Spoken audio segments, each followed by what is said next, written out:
Alright, this is a soybean plot planted with just a broadcast spreader and sprayed with Roundup.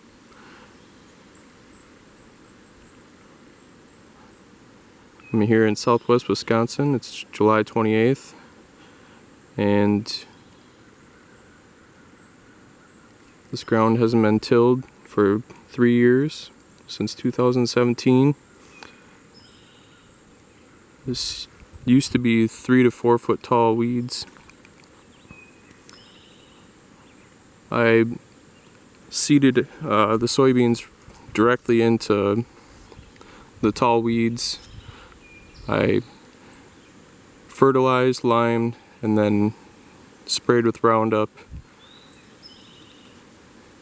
And as the weeds die, they help hold in moisture, and they slowly die and settle to the ground, and the soybeans will actually grow right through the soybeans, or right through the grass, sorry.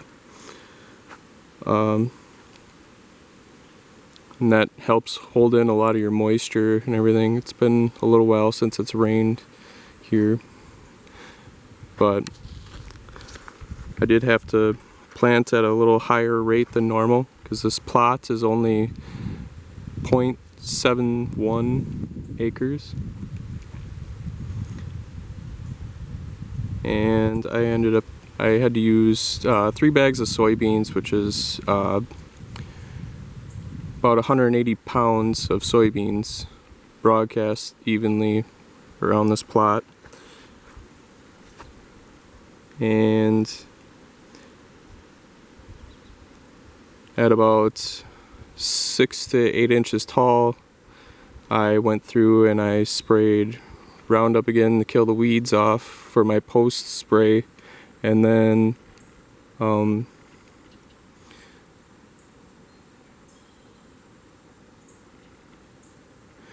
I went ahead and added my second layer of seed, which consisted of oilseed radish, turnips, and red clover.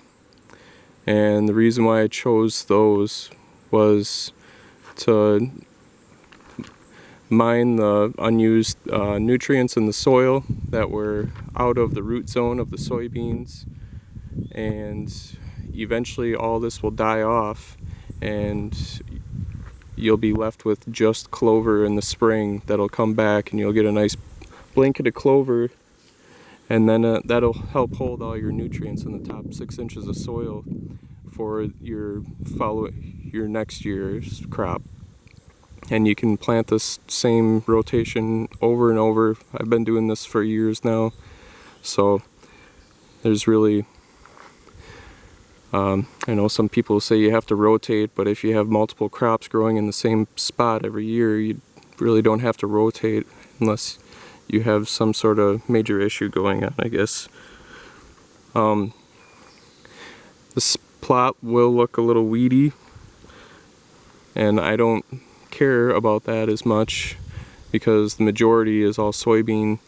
I planted at a really high rate because I knew in a small plot that they would browse this pretty heavily, which they did. I don't know if you can tell on video much, but there's the soybean height is fairly uneven, but there is still a lot of them, and they're really starting to take off at this stage.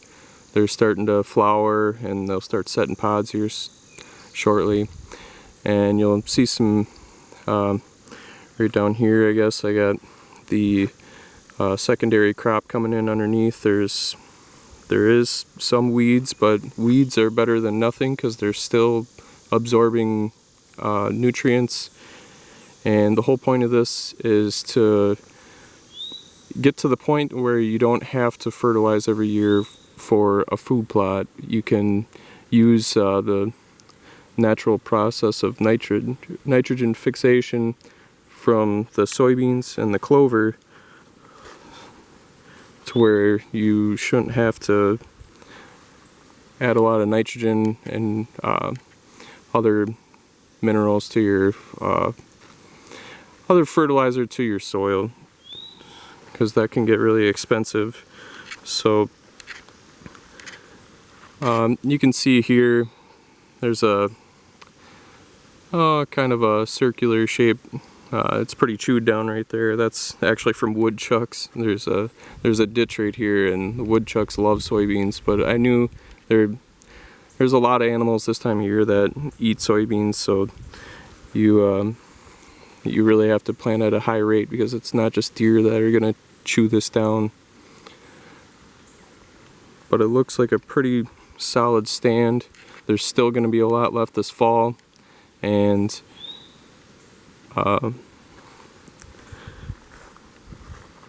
once the soybean leaves turn yellow, they'll drop to the ground, and then the rest of the secondary crop will take over. And the ones I have listed are just some ones I've had the best luck with over the years. They really seem to prefer red clover, radish, oats, turnips, and winter peas is what I would recommend.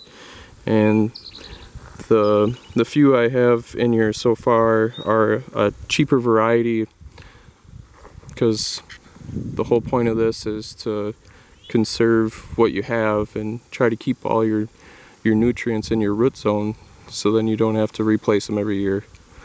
And I will say that your soil pH is gonna help you a lot. I would consider doing a soil test. You can do a soil test by picking up some cheap ones from a hardware store or gardening center or whatever. You don't have to do a full-on agricultural soil test that could take weeks to come back.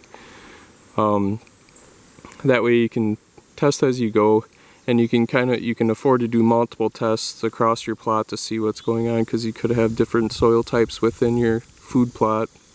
And you can see there's a lot of butterflies and everything flying around. There's a lot of pollinators in here. I did a small plot this year. I did a much larger one last year, and I let that kind of grow up. I did a secondary plot that I'll show on a later video, but that wasn't my main focus. This is my main focus, because I want all the deer coming to this area all year round. That way you get consistent movement and you're able to pattern them for hunting. And then also you'll see that I've left this edge here. I guess it's kind of hard to see on video, but everywhere I can, I always try to make a scrape tree around here. You'll see some low-hanging limbs there, and they're all around the plot. And I do that about shoulder height on me, which works out to about 5 foot.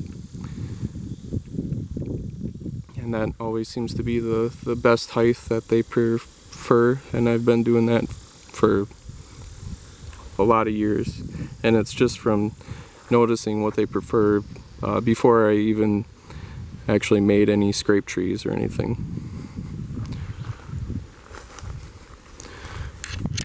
So once again, where all this is chewed down, your secondary plot will take over. And even if they are chewed down to nothing, like you can see right here, the soybeans are just pretty much twigs, and they just have a couple leaves on them. But even those have flowers on them, and they'll still produce pods, because they're, the root zone is still there. And you can actually come back through and spread fertilizer again on this to give them a boost, to get some more plant for later in the season.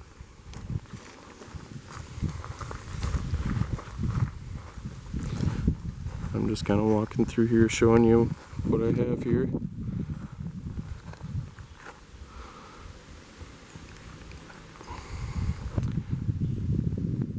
That's my update so far. And any questions or comments, just feel free to write them down, and I'll try to get back to you. All right.